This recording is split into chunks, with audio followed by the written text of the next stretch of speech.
Pemirsa, di tengah naiknya harga BBM dan tabung gas LPG saat ini, harga kebutuhan bahan pokok seperti daging masih stabil, berkisar Rp150.000 hingga Rp160.000 per kilogramnya.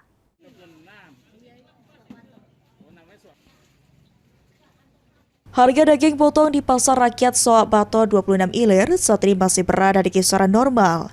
Para pedagang menyebut belum ada kenaikan signifikan karena permintaan masyarakat masih relatif stabil. Salah satu pedagang Nabil mengatakan harga daging potong saat ini berada di kisaran Rp150 hingga Rp160.000 per kilogram. Selain itu, pasokan daging dari pemasok juga masih lancar sehingga harga tetap terkendali.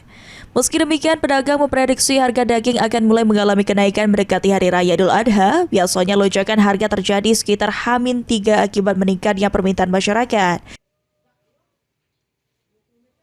Harga daging berapa loh? Kalau untuk sekarang ini lagi di 150 dan 160-an. Itu normal itu harganya? Ya, itu masih normal. Kalau sudah mendekati Lebaran biasa 170-an ke atas. Sebelumnya berapa itu harganya? Kalau sebelumnya tuh 140.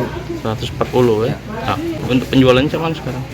Kalau untuk penjualannya tuh ya tergantung dari pasarannya juga. Kalau sepi ya sarang, kalau rame bisa dihitung.